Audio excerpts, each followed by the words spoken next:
In this video, I'm going to be talking about my 3 biggest regrets about buying a diesel pickup truck and what I wish I had done differently. Regret number 1 is I wish I had done more research about the fuel system issues with these trucks before I had purchased it. Now, I have not had any fuel system issues because I installed the disaster prevention kit and I run an additive every fill up, and you kind of follow the steps that are prescribed by good technicians like PTT with AROD or BFT. It's one of those things where I think I would have potentially held off purchasing this for a bit and maybe gotten a gasser if I had known that I needed to spend $1,000 to put with labor to put the disaster prevention kit, or potentially $2,500 with labor to put in the DCR swap. For some people that's super worth it, but if you're not trying to buy a vehicle and then immediately have to do something to bulletproof it,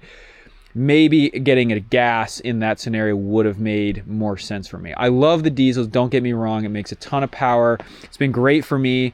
I run a ton of miles on this thing. So I think in that respect, it's worth it. But it just is one thing I regret not doing before I bought it, was doing a bit more research. Okay, so my second regret with this truck is this right here. It says 250.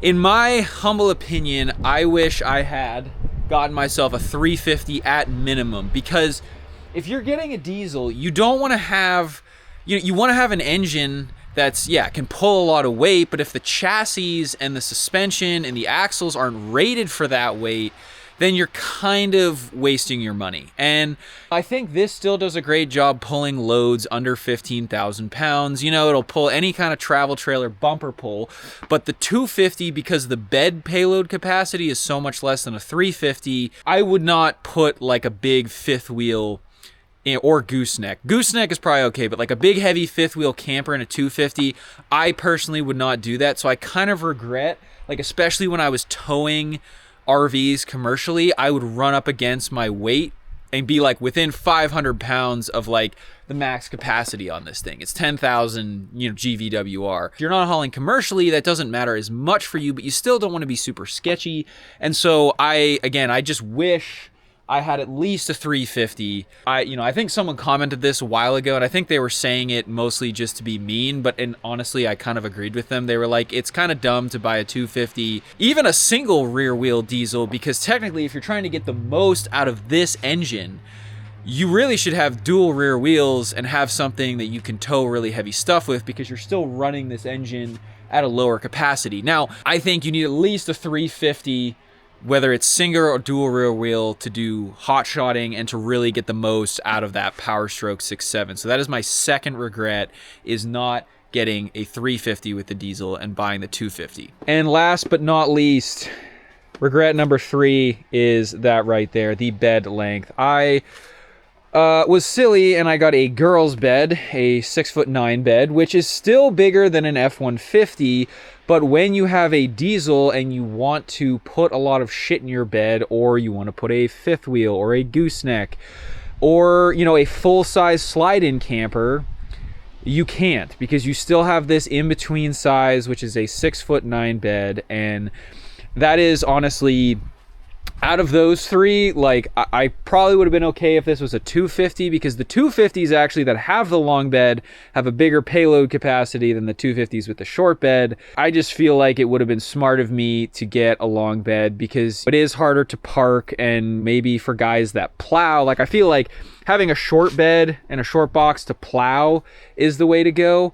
But if I was really going to be just dailying the truck as like a work truck, I would just get a single cab long bed if I wasn't going to do OTR stuff and just was going to be running a landscape or construction company around town, because you don't really at that point need the crew cab. But the long box, the 8-foot box, is just, it's honestly one of my biggest regrets with this truck. And, you get a bigger fuel tank with the 8-foot box. And it's the fuel tank and the payload. I mean, I forget exactly what S&B makes as an addition tank to that, but I want to say you can get like a 70-gallon tank for the long bed.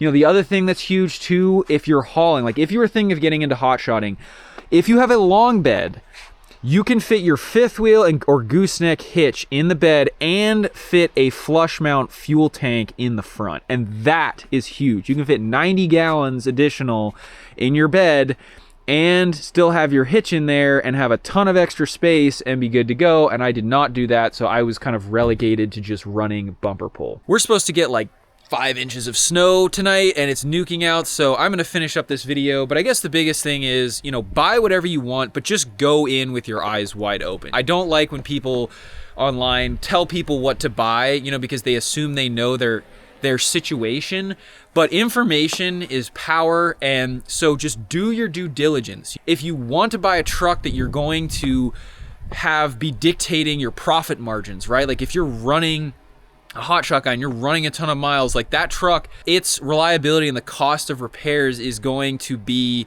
a large portion of what dictates your profit margins in whatever business you're in. If you're just buying something to drive around, it matters a whole lot less. Check out the rest of my channel. I have tons of information and my personal experiences, my own screw ups as an owner. That's what I am first and foremost. And I'm just trying to be real, like think it through. They're awesome. They're super fun, but they cost a lot of money to run. So that's where I'll leave it. Thank you again for watching, and we'll see you next time here on Power Stroke Maintenance.